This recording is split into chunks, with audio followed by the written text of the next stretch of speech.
একদা রাজস্থানের একটি গ্রামে একজন ব্যক্তির কাছে 19টি উট ছিল। একদিন ওই ব্যক্তির মৃত্যু হল। মৃত্যুর পূর্বে তিনি উইল করে গিয়েছিলেন। তার মৃত্যুর পর সেই উইলটি পড়া হলো। সেই উইলে লেখা ছিল, তার মৃত্যুর পরে তার 19টি উটের মধ্যে অর্ধেক তার ছেলেকে, তার 1/4 তার মেয়েকে, 19টি উটের মধ্যে 1/5 ভাগ তার চাকরকে দেওয়া হবে। আত্মীয় স্বজনরা খুব চিন্তায় পড়ে গেল, এই ভাগ কি করে করা সম্ভব?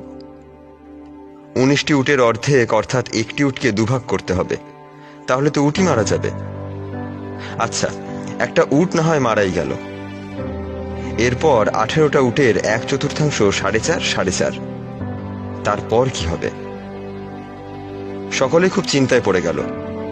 তখন সকলে মিলে সিদ্ধান্ত নিয়ে পাশের গ্রাম থেকে এক জ্ঞানী ও বুদ্ধিমান ব্যক্তিকে ডেকে আনলেন। সেই জ্ঞানী ও বুদ্ধিমান ব্যক্তি নিজের উটে চড়ে এসেছিলেন। তিনি সব কথা শুনে নিজের বুদ্ধি প্রয়োগ করলেন এবং বললেন, এই 19টি উটের সঙ্গে আমার উট মিলিয়ে ভাগ করে দাও। সবাই ভাবতে লাগলো, যিনি মারা গেছেন তিনি এক পাগল, যিনি এমন উইল করে চলে গেছেন। এখন এই দ্বিতীয় পাগল এসেছেন, যিনি বলছেন তার উটটি মিলিয়ে ভাগ করে দিতে। তবুও সবাই চিন্তা করে দেখলো, কোনো উপায় যখন নেই, ওনার কথা শুনে দেখাই যাক। 19 + 1 = 20। 20-র অর্ধেক 10টি উট ছেলেকে দেওয়া হলো।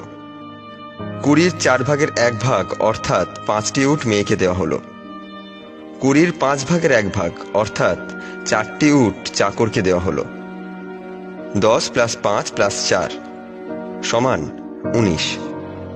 যে একটি উট বেঁচে গেল, সেই উটটি বুদ্ধিমান ব্যক্তির ছিল। তিনি সেই উটটি নিয়ে নিজের গ্রামে ফিরে গেলেন। এইভাবে একটি উট যোগ করাতে 19টি উটের ভাগ কোনো গন্ডগোল ব্যতীত আনন্দের সাথে হয়ে গেল। ঠিক এভাবেই আমাদের জীবনেও 19টি উট আছে। 5টা জ্ঞানেন্দ্রিয়: চোখ, নাক, জিভ, কান, ত্বক। 5টা কর্মেন্দ্রিয়: হাত, পা, জিভ, মূত্রদ্বার, মলদ্বার। 5টা প্রাণ: প্রাণ, অপান, সমান, ব্যান, উদান। আর 4টে অন্তঃকরণ: মন, বুদ্ধি, চিত্ত, অহংকার। সব মিলিয়ে এই 19টি উট। সারা জীবন মানুষ এই 19টি উটের ভাগ করতেই বিভ্রান্ত হয়। যতক্ষণ না তাতে মানবিকতা নামের উটটিকে মেলানো হয়, ততক্ষণ প্রকৃত সুখ, শান্তি, সন্তুষ্টি আর আনন্দের প্রাপ্তিও ঘটে না।